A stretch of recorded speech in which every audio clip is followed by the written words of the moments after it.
ನನ್ನ ವಿರುದ್ಧ ಷಡ್ಯಂತ್ರ ನಡೆದಿದ್ದು ಇದರ ವಿರುದ್ಧ ಕಾನೂನು ಹೋರಾಟ ನಡೆಸುವುದಾಗಿ ಶಾಸಕ ಸಂಗಮೇಶ್ವರ್ ಅವರ ಪುತ್ರ ಬಸವೇಶ್ ಹೇಳಿದ್ದಾರೆ.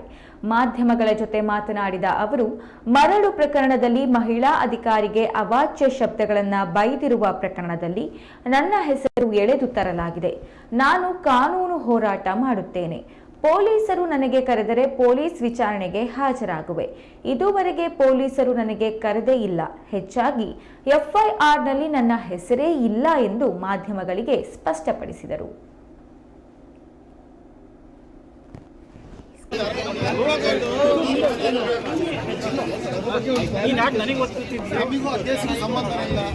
ಜೀವನದಲ್ಲಿ ನಾನು ಯಾವತ್ತೂ ಅಧಿಕಾರ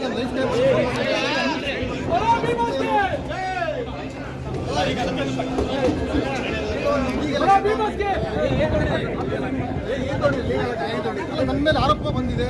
ನಾನು ಪೊಲೀಸರಲ್ಲಿ ಕರೆದ ಸಹಕಾರ ಮಾಡ್ತೀನಿ. ನನಗೆ ಇನ್ನೂರು ಪೊಲೀಸರು ಕರೆದಿಲ್ಲ. ಬರೀ ಟಿವಿ ಬಿಟ್ಟರೆ ನಾನು ಎಲ್ಲೂ ವಿಷಯ ನೋಡೋದಿಲ್ಲ. ನನಗೂ ಅದಕ್ಕೂ ಸಂಬಂಧನೇ ಇಲ್ಲ. ವಿರೋಧಿಗಳಿಗೆ ಕೆಲಸ ಅಲ್ಲ ಸರ್. ಒಟ್ಟು ವಿರೋಧ ಮಾಡೋದು ಮಾಡ್ತೇವೆ. ನಮಗೂ ಅದಕ್ಕೆ ಸಂಬಂಧ ಇಲ್ಲ. ನಮ್ಗೆ ದೇವಂತರ ಗೊತ್ತಿಲ್ಲ. ನಮಗೆ ಸಂಬಂಧ